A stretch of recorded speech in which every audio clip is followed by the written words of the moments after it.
IPL ने जैसे BCCI की किस्मत ही बदल दी है। Just down in front of us, Matty Smith crashes it down the.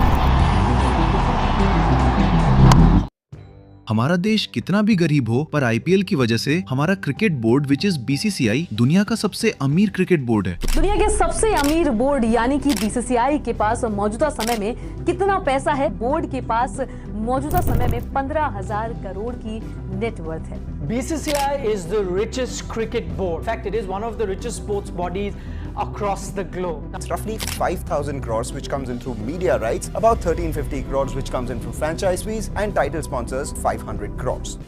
तो आज हम जानेंगे कि कैसे आईपीएल स्टार्ट हुआ, कैसे एक अकेले इंसान ने अपनी लाइफ के 15 साल लगा दिए इस एक फॉर्मेट को इंडिया में इंट्रोड्यूस करने के लिए, जिसने पूरे बीसीसीआई की किस्मत ही बदल दी। और उससे भी इम्पोर्टेंट बात कि क्यों जिस शख्स ने आईपीएल को इंट्रोड्यूस किया था, उसे इतना सक्सेसफुल बनाया था, आज वो इंडिया से भागकर लंदन में छुपा हुआ है। तो वीडियो में बने रहें क्योंकि आज जानने के लिए बहुत कुछ है। देखिए, आईपीएल तो 2008 में लॉन्च हुआ, लेकिन 1955 में ललित मोदी बीसीसीआई के पास गए और उन्होंने अपना 50 ओवर क्रिकेट टूर्नामेंट का आइडिया पिच किया। इस आइडिया में वो बीसीसीआई को बोलते हैं कि बहुत सारे मैचेस होंगे, वो मैचेस जिन टीम्स के बीच में होंगे वो प्राइवेट टीम्स होंगी और वो आपस में मैच करेंगे। इसमें दुनिया भर के प्लेयर्स आएंगे। तो आप देख सकते हैं ये फॉर्मेट काफी आईपीएल जैसा सिमिलर लग रहा है, बट ये चीज ललित मोदी ने बीसीसीआई को 1995 में पिच की थी और उस टाइम पे ललित मोदी का बीसीसीआई से कोई एसोसिएशन भी नहीं था। और वो इस आइडिया को लेकर इतने पैशनेट थे कि उन्होंने बीसीसीआई को पिच करने से पहले ही प्लेयर से बात कर ली थी। उन्होंने उन टीम्स का नाम भी डिसाइड कर लिया था, जैसे Mumbai Stallions, Calcutta Tigers, Bangalore Braves, Hyderabad Hawks और ग्वालियर कोबरास। बट उस टाइम पे बीसीसीआई उनका आइडिया ठुकरा देती है, क्योंकि बीसीसीआई को अपने प्लेयर्स, अपनी टीम्स, अपनी ब्रॉडकास्ट मीडिया राइट्स, हर चीज पे पूरा कंट्रोल चाहिए था। They were not impressed by the idea कि उनको ये कंट्रोल अब छोड़ना पड़ेगा, कि अब प्राइवेट टीम्स होंगी। और ये game changing idea Lalit Modi को इसलिए आया था क्योंकि वो जब यूएसए में पढ़ने गए थे तो उन्होंने देखा था कि कैसे वहां की बास्केटबॉल और फुटबॉल टीम्स अपनी प्राइवेट टीम्स बनाकर आपस में कम्पीट करती हैं। और टीम भले ही लास्ट आए, बट फायदा सबको होता है। जो टीम लास्ट आती थी वो भी पैसा काफी अच्छा कमाती थी। तो इसी आइडिया को लेकर वो चाहते थे इंडिया में एग्जीक्यूट करना। अब देखिए, इतना पैशनेट आइडिया था ललित मोदी का कि उन्होंने प्लेयर्स से बात कर ली, टीम्स का नाम डिसाइड कर लिया। तो जब इस आइडिया को बीसीसीआई ने रिजेक्ट किया तो ललित मोदी शांत नहीं बैठते हैं। वो सोचते हैं कि इस आइडिया को एग्जीक्यूट करने के लिए उन्हें खुद अब बीसीसीआई में जाना पड़ेगा। इसी के चलते वो हिमाचल प्रदेश क्रिकेट एसोसिएशन यानी एचपीसीए में मेंबरशिप के लिए अप्लाई करते हैं। अब एचपीसीए में इनकी मेंबरशिप को रिजेक्ट कर दिया जाता है, क्योंकि एचपीसीए का एक रूल होता है कि अगर आपको एचपीसीए यानी हिमाचल प्रदेश क्रिकेट एसोसिएशन की मेंबरशिप चाहिए तो आपको बाय बर्थ हिमाचली होना पड़ेगा। तो यहाँ पे ललित मोदी को रिजेक्ट कर दिया जाता है। बट 4 साल बाद 1999 में ये एक बहुत ही सही चीज ऑब्जर्व करते हैं। देखिए, उस टाइम पे बीसीसीआई के पास ज्यादा पैसा नहीं होता था, तो उनके जितने भी स्टेट बोर्ड क्रिकेट एसोसिएशंस होते थे, जैसे हिमाचल में हो गया, पंजाब में हो गया, राजस्थान में हो गया, उनको ज्यादा पैसा मिल नहीं पाता था। तो उस टाइम पे उन्होंने ऑब्जर्व किया कि BCCI Himachal Pradesh cricket association को लगभग 5 से 7 लाख देती है साल का। तो उसी 5 से 7 लाख में उनको अपने प्लेयर्स की सैलरी देनी है, स्टेडियम मेंटेन करना है, एडमिनिस्ट्रेटिव कॉस्ट निकालनी है। तो वो कुछ बहुत खास पैसा नहीं था। ललित मोदी एक अमीर बिजनेस फैमिली से थे, तो उन्होंने इसी मौके का फायदा उठाते हुए वो एचपीसीए यानी हिमाचल प्रदेश क्रिकेट एसोसिएशन के पास जाते हैं और उन्हें 12 लाख रुपए डोनेशन ऑफर करते हैं। उनको मेंबरशिप तो मिल जाती है, बट ठीक 1 साल बाद उस टाइम पे हिमाचल प्रदेश के जो चीफ मिनिस्टर थे प्रेम कुमार धूमल, उनसे इनकी लड़ाई हो जाती है और उसके चलते इनको एचपीसीए से निकाल दिया जाता है। अब एचपीसीए से भी निकलने के बाद इनका मन नहीं भरता, तो इनकी नजर पड़ती है राजस्थान क्रिकेट एसोसिएशन पे, क्योंकि अगर आपको याद हो तो 2003 से वसुंधरा राजे की सरकार थी राजस्थान में और ललित मोदी वसुंधरा राजे को एक म्यूचुअल फ्रेंड के थ्रू जानते थे। आगे चलकर ललित मोदी काफी हेल्प करते हैं वसुंधरा राजे की और ये उनके बहुत ही खास आदमी बन जाते हैं। उस टाइम आरसीए यानी राजस्थान क्रिकेट एसोसिएशन के जो कंट्रोलिंग मेंबर्स थे वो रंगाटा ब्रदर्स थे। रंगाटा ब्रदर्स काफी पावरफुल फैमिली थे और ये आरसीए को काफी दशकों से कंट्रोल कर रहे थे। अब जब आरसीए के इलेक्शंस होते हैं तो ललित मोदी अपना नाम भी दे देते हैं, पर वो अपना नाम ललित मोदी मोदी नहीं देते, वो अपना नाम ललित कुमार देते हैं। क्यों? क्योंकि हिमाचल प्रदेश क्रिकेट एसोसिएशन के साथ जो हुआ था उससे इनका नाम थोड़ा फेमस हो गया था क्रिकेट सर्कल्स में। उसकी वजह से इनको पता था कि अगर ये अपना नाम देंगे तो इनको पहचान लिया जाएगा और ये वो इलेक्शन शायद शुरू होने से पहले ही हार जाए। तो देखिए, राजस्थान क्रिकेट एसोसिएशन में जितने भी मेंबर्स थे उसकी मेजॉरिटी लोग रंगा ब्रदर्स को सपोर्ट करते थे। तो ललित मोदी या फिर ललित कुमार के लिए इलेक्शन जीतना कोई आसान काम नहीं था। अब 2004 में ललित मोदी क्या करते हैं? ललित मोदी वसुंधरा राजे के पास जाते हैं और उनके साथ मिलकर एक राजस्थान स्पोर्ट्स एक्ट पास करते हैं। इस स्पोर्ट्स एक्ट के तहत हर डिस्ट्रिक्ट से सिर्फ एक वोटर ही एलिजिबल होगा। अभी तक बहुत सारे वोटर्स थे, उससे मेजॉरिटी लोग रंगदा ब्रदर्स को सपोर्ट करते थे, पर क्योंकि अब सिर्फ एक डिस्ट्रिक्ट से सिर्फ एक इंसान वोट कर सकता है तो बहुत सारे लोग जो आरसीए के मेंबर्स थे वो वोट ही नहीं कर पा रहे थे। और ऐसे में ललित मोदी ने ये पॉलिटिक्स करके रंडा ब्रदर्स को इलेक्शंस में हरा दिया, सिर्फ एक वोट से।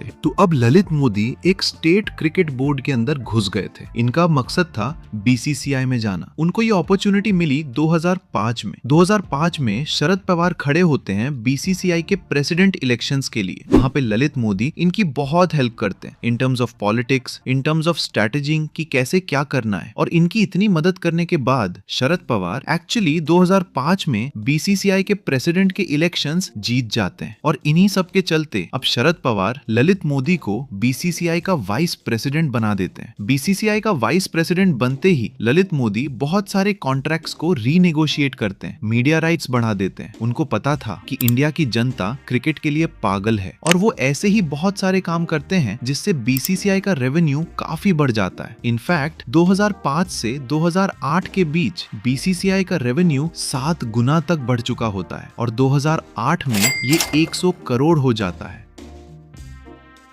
अब आता है 2007। 2007 में अगर आपको याद हो तो इंडियन क्रिकेट लीग यानी आईसीएल लॉन्च हुआ था। उसमें भी दुनिया भर के प्लेयर्स आकर T20 फॉर्मेट में compete कर सकते थे। प्राइवेट टीम्स थी और लोगों से इस फॉर्मेट को अच्छा ट्रैक्शन भी मिल रहा था। बीसीसीआई को ये चीज बिल्कुल पसंद नहीं आई क्योंकि अब बीसीसीआई के कंट्रोल से चीजें बाहर जा रही थी। तो सबसे पहले बीसीसीआई ने क्या किया? बीसीसीआई ने बोला कि अगर कोई भी प्लेयर इंडियन क्रिकेट लीग के साथ कॉन्ट्रैक्ट करता है तो बीसीसीआई से उसका कॉन्ट्रैक्ट हटा दिया जाएगा। और बीसीसीआई से कॉन्ट्रैक्ट हटाने का मतलब वो इंडियन टीम के लिए ही नहीं खेल पाएगा इंटरनेशनल लेवल मैचेस में। तो ये सुनकर सारे प्लेयर्स डर जाते हैं और सारे प्लेयर्स अपना आईसीएल का जो कॉन्ट्रैक्ट है वो हटाकर बीसीसीआई वापस आ जाते हैं। अब क्योंकि बीसीसीआई ने देखा था कि भाई ये कॉन्सेप्ट तो चल रहा है और ललित मोदी वाइस प्रेसिडेंट थे, उनको ये कॉन्सेप्ट पसंद भी था। तो ललित मोदी 2008 में इंडियन प्रीमियर लीग या फिर आईपीएल लॉन्च करते हैं। अब आईपीएल तो बड़े धूमधाम से लॉन्च होता है, काफी सेलिब्रिटीज आते हैं और आईपीएल का सीजन 1 ही बहुत बड़ा सक्सेसफुल इवेंट बन जाता है। पर यहीं पर ललित मोदी की प्रॉब्लम स्टार्ट होने वाली थी। ललित मोदी के ब्रदर इन लॉ शश चेला राम राजस्थान रॉयल्स में मेजॉरिटी स्टेक होल्डर है। ललित मोदी की जो बेटी है करीमा, उनके हस्बैंड गौरव बर्मन का स्टेक एक मीडिया फर्म में है जिसने आईपीएल के मोबाइल और इंटरनेट राइट्स जीते। गौरव बर्मन के भाई मोहित बर्मन का स्टेक किंग्स 11 पंजाब में है। ललित मोदी के जो बचपन के दोस्त हैं जय मेहता, वो कोलकाता नाइट राइडर्स में स्टेक होल्डर हैं। तो ललित मोदी ने आईपीएल को ऑलमोस्ट फैमिली बिजनेस बना दिया था। अब 2009 से 2010 के बीच में ये डिसाइड किया गया कि 2 और नई टीम्स लाते हैं। तो अब उन 2 नई टीम्स का टेंडर निकाला गया और बिडिंग स्टार्ट होती है। इस बिडिंग में कई कंपनीज पार्टिसिपेट करती हैं। For example Adani group, Videocon group, Sahara group, Jagran group और रैंडेवू स्पोर्ट्स वर्ल्ड यानी RSW। इसमें से RSW ग्रुप केरला टीम की जो बिड होती है वो जीत जाती है और टीम का नाम होता है कोची टस्कर्स केरला।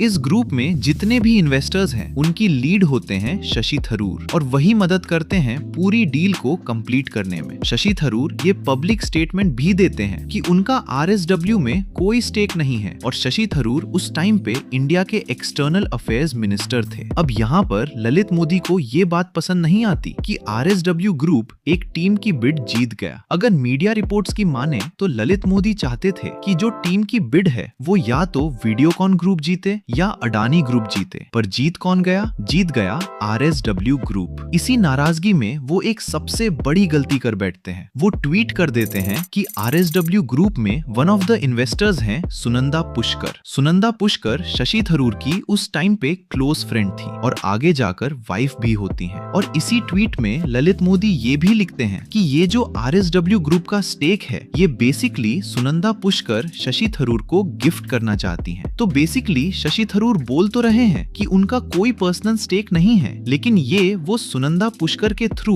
वापस अपने पास ही टीम कंट्रोल रख लेंगे। ये बोलते ही शशि थरूर पे करप्शन के एलिगेशंस लगने शुरू हो जाते हैं और बात इतनी बढ़ जाती है कि अल्टीमेटली शशि थरूर को मिनिस्ट्री ऑफ एक्सटर्नल अफेयर्स से रिजाइन करना पड़ जाता है। अब 16 अप्रैल 2010 को कोची फ्रेंचाइजी BCCI के पास जाती है और एक फॉर्मल कंप्लेंट लॉन्च करती है। वो बोलती है कि ललित मोदी कोची केरल को फोर्स कर रहे हैं अपनी टीम को गिव अप करने के लिए। इसी कंप्लेंट पर BCCI इन्वेस्टिगेशन शुरू कर देती है और 24 अप्रैल 2010 को ललित मोदी को सस्पेंड कर दिया जाता है।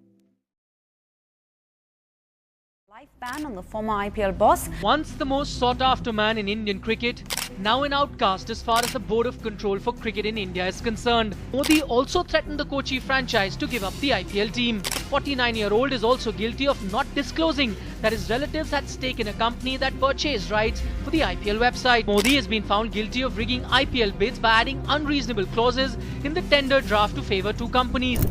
ललित मोदी पे 22 आरोप लगाए जाते हैं, जिसमें से पैसे का गलत इस्तेमाल, bid rigging, favouring close friends जैसे आरोप होते हैं। इस सब इन्वेस्टिगेशन में एक इंटरेस्टिंग चीज पता चलती है। वो ये है कि जब IPL अपने मीडिया राइट्स बेच रहा था, तो सोनी एंटरटेनमेंट नेटवर्क्स BCCI के पास जाती है IPL के मीडिया राइट्स खरीदने। यहाँ ललित मोदी सोनी से कहते हैं कि मीडिया राइट्स तो ऑलरेडी बिक चुके हैं WSG ग्रुप को। फिर ललित मोदी एक मीटिंग करवाते हैं between Sony and WSG group, और सोनी WSG ग्रुप से IPL मीडिया राइट्स को 125 करोड़ रुपए में खरीद लेता है। और यहाँ पे एलिगेशन ये है कि जो 125 करोड़ रुपए हैं वो WSG ग्रुप के मॉरिशस के बैंक अकाउंट में गए हैं, जिसका बड़ा हिस्सा ललित मोदी के पास गया है। ऐसा मैं नहीं बोल रहा, ऐसा देश की ED बोल रही है। टोटल 8 इल्जाम लगाए हैं ED ने ललित मोदी पर, और क्रिकेट से तो लाइफ टाइम के लिए बैन कर दिया, साथ ही अरेस्ट वारंट भी निकाल दिया। यहीं पर जब ED अपनी इन्वेस्टिगेशन स्टार्ट कर रही थी, तभी ललित मोदी एक फ्लाइट पकड़ते हैं और लंदन को निकल जाते हैं। इस वक्त ललित मोदी अपने फैमिली बिजनेस पे फोकस कर रहे हैं। वहीं पे वो अपने 7000 स्क्वायर फीट के घर में रह रहे हैं, जिसमें करीब 14 बेडरूम्स हैं। आई होप आपको इस वीडियो से कुछ सीखने को मिला हो। और हमारे चैनल को सब्सक्राइब करके आप ऐसी कम्युनिटी से जुड़ सकते हैं जो अपना समय ऐसी वीडियोस में इन्वेस्ट करती हैं जिससे उनकी नॉलेज बढ़े।